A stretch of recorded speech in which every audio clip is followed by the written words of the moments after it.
Sebelum kita melakukan kegiatan pembelajaran, satu orang pimpin kita dalam doa. Saya, Ibu. Oke. Marilah kita mempersiapkan diri untuk berdoa. Dalam nama Bapa, dan Putra dan Roh Kudus. Allah Bapa di dalam surga, puji dan syukur kami haturkan kehadirat-Mu atas segala kebaikan yang Kau berikan kepada kami. Sekarang kami akan memulai kegiatan pembelajaran kami. Kami mohon turunkanlah Roh Kudus-Mu atas kami, agar kegiatan ini berjalan dengan lancar. Nama-Mu yang kudus tetap kami puji kini dan sepanjang segala masa. Amin. Dalam nama Bapa, dan Putra dan Roh Kudus. Amin. Sebelum kita mulai pelajaran, Ibu absen dulu ya. Ya, Ibu. Lucia Handayani, Hadir Ibu.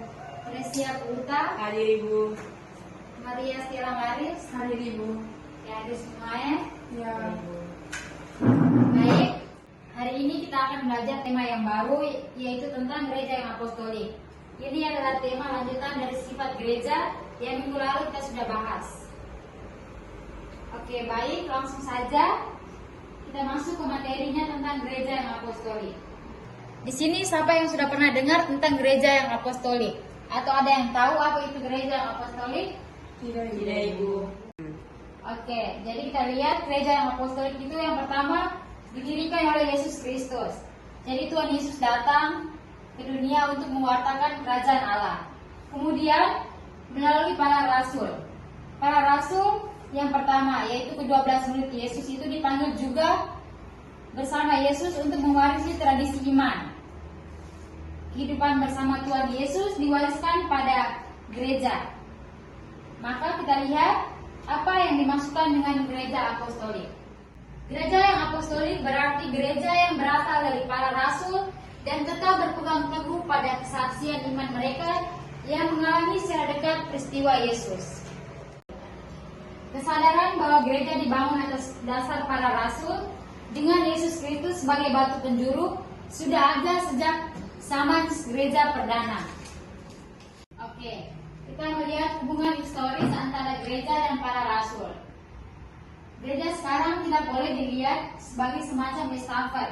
Artinya gereja terus berkembang.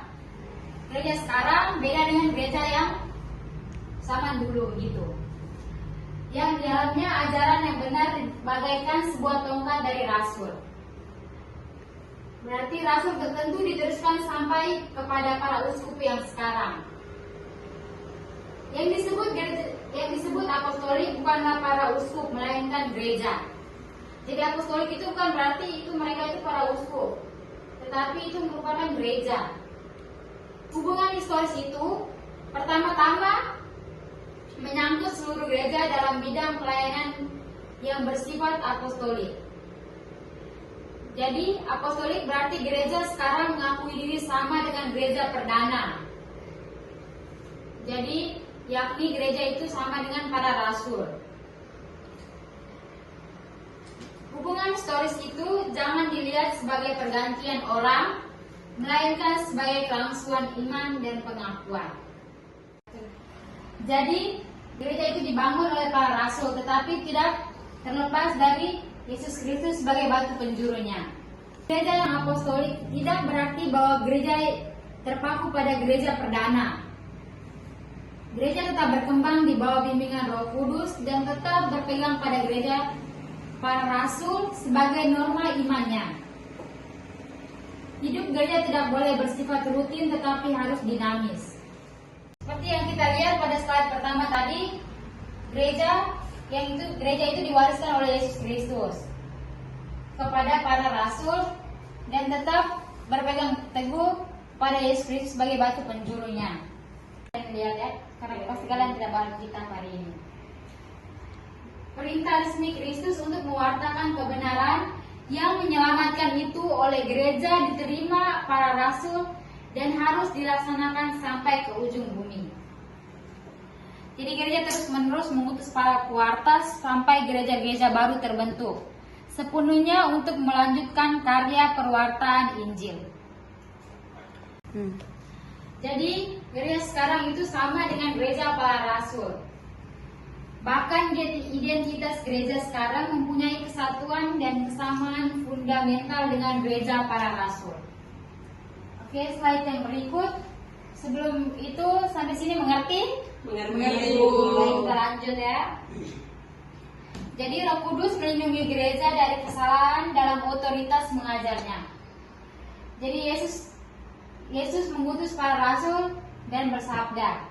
Nanti kalian buka di Alkitab, lihat di Matius 28 ayat 19 sampai 20, itu dia punya kutipannya. Pergilah, ajarilah semua bangsa dan baptislah mereka atas nama Bapa dan Putra dan Roh Kudus. Dan ajarlah mereka menaati segala sesuatu yang kuperintahkan kepadamu. Jadi gereja terus menerus mengutus para pewarta sampai gereja baru terbentuk, sepenuhnya untuk melanjutkan karya pewartaan Injil. Jadi hari ini kita memahami sifat keapostolikan gereja, sehingga kita terdorong untuk ikut serta mewujudkan nilai-nilai luhur Injili dan memperjuangkan suatu dunia yang lebih baik untuk seluruh umat manusia tanpa pandang bulu. Oke, baik, materi kita sampai di sini dulu. Kita lanjutkan minggu depan ya. Iya, Ibu. Nanti ketua kelas angkat soal di Ibu, bagikan ke teman-teman untuk kerjakan di rumah sebagai tugas. Minggu depan kumpul ya. Iya, Oke, Ibu. Bu. Oke, kita akhiri pertemuan kita dengan doa. Marilah berdoa. Dalam nama Bapa. Ya Tuhan, puji dan syukur kami haturkan kehadirat-Mu atas segala bimbingan-Mu sepanjang pembelajaran kami. Sekarang kami akan pulang ke rumah kami masing-masing. Kami mohon bimbinglah kami sampai di rumah kami dengan selamat. Nama-Mu yang kudus telah kami puji, kini dan sepanjang segala masa. Amin. Terima kasih, Bu. Sama. Terima kasih, Bu.